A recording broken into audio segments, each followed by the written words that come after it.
ሰላም ቤተሰቦች እንዴት ናችሁ? ሰላማችሁ ብዝት ይበል። ዛሬ የማቀርብላችሁ ጋብቻ እንዳይፈጸም ስለመቃወም ነው። ጋብቻ እንዳይፈጸም ስለመቃወም በሚለው ሀሳብ ውስጥ አንቀጽ 17 ምን ይላል?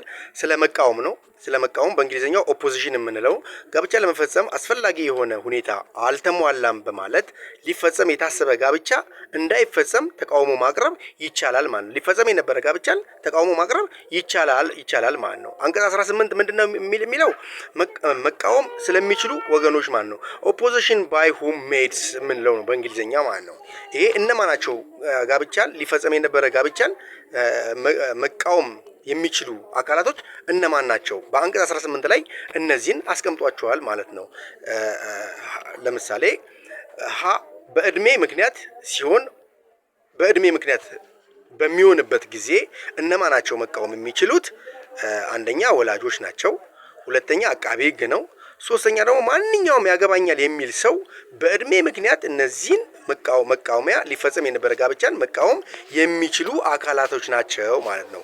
ሁለተኛው ደግሞ በስጋ ወይም በጋብቻ ዝምድና በሚሆንበት ጊዜ መቃወም የሚችሉ ሊፈጸም የነበረ ጋብቻን መቃወም የሚችሉ አካላቶች በዚህ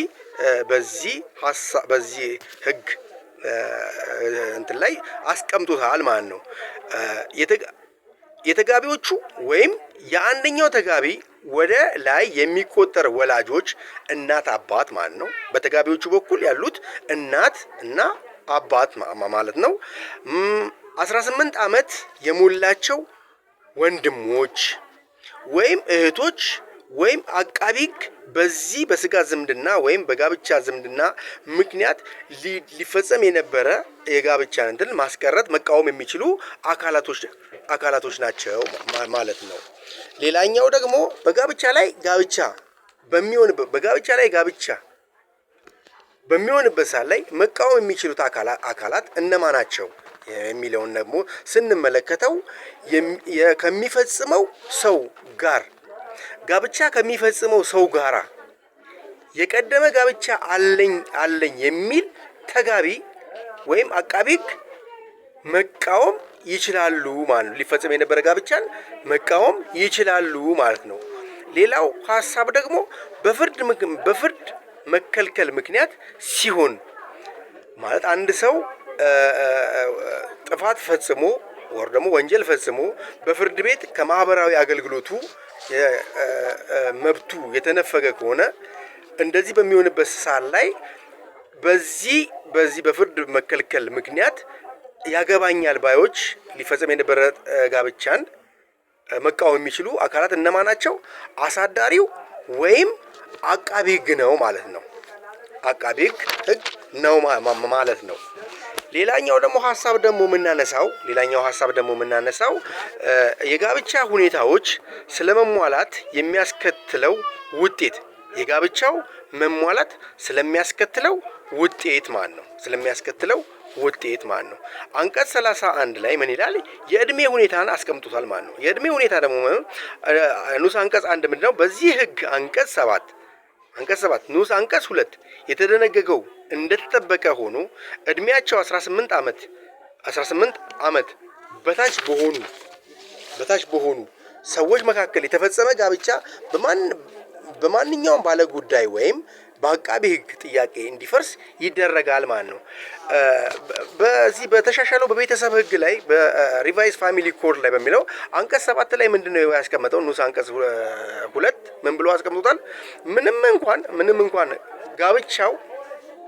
ጋብቻው 18 ዓመት ባይሞላውም በሚመለከተው አካል ከ2 ዓመት ባልበለጠ ሁኔታ ዝቅ ብሎ ጋብቻ እንዲፈጸም ይደረጋል ማለት ነው።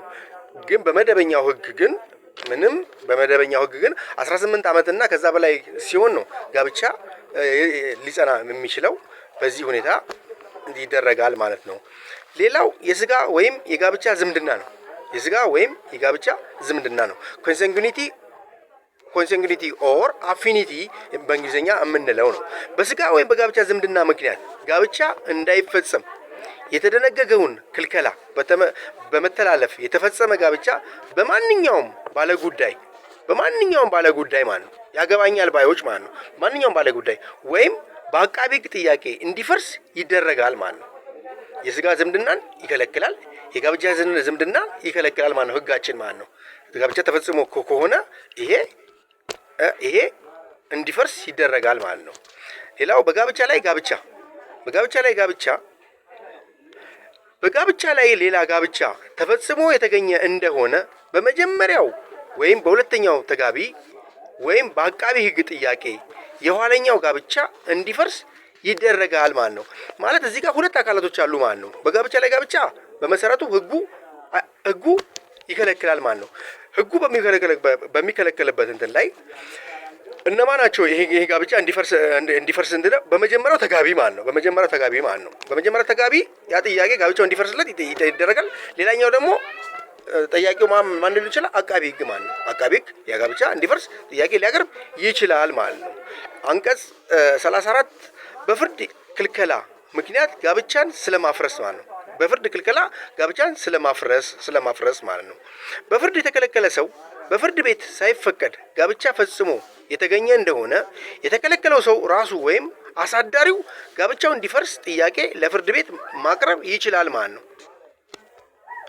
በራሱ ወይም በአሳዳሪው ጋብቻው እንዲፈርስለት ጥያቄ ማቅረብ ይችላል ማለት ነው። በዚህ በፍርድ ክልከላ ምክንያት ጋብቻን ስለማፍረስ በሚለው ሕግ ላይ አንቀጽ ላይ ማለት ነው። የተከለከለ ሰው ጋብቻ እንዲፈርስ የሚያቀርበው ጥያቄ ክልከላው ከቀረበበት ቀን ጀምሮ 6 ወር ካለፈ በኋላ ሊቀርብ አይችልም ማለት ነው። ይሄንም በፍርድ የተከለከለ ሰው ከ6 ወር መብለጥ የለበትም ማለት ነው። ጋብቻው እንዲፈርስለት ጥያቄ ሲቀርብ ማለት ነው።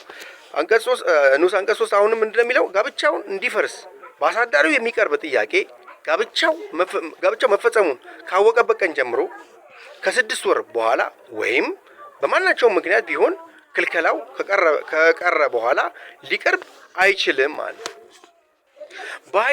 በኃይል ተግባር የተፈጸመ ጋብቻን ስለማፍረስ ማለት ነው። በኃይል ተግባር የተፈጸመ ጋብቻን ስለማፍረስ በእንግሊዝኛው ምንድነው? አክት ኦፍ ቫዮለንስ የምንለው ነው ማለት ነው። ንዑስ አንቀጽ 1 ምንድነው? ማንኛውም ሰው ተገዶ ጋብቻ የፈጸመ እንደሆነ ጋብቻው እንዲፈርስ ጥያቄውን ለፍርድ ቤት ማቅረብ ይችላል ማለት ነው። ለፍርድ ቤት ማቅረብ ተገድጃለሁ ባይ የሆነው አካል ጥያቄውን ለፍርድ ቤት ማቅረብ ይችላል ማለት ነው። ንዑስ አንቀጽ 2 ምንድነው የሚለው? ስለዚህ ጉዳይ የሚቀርበው ጥያቄ የኃይል ስራው ከቀረበበት ከ6 ወር በኋላ እና በማናቸውም ምክንያት ቢሆን ጋብቻው ከተፈጸመ ከ2 ዓመት በኋላ ሊቀርብ አይችልም ማለት ነው። ጋብቻው ተፈጽሞ ከ2 ዓመት በኋላ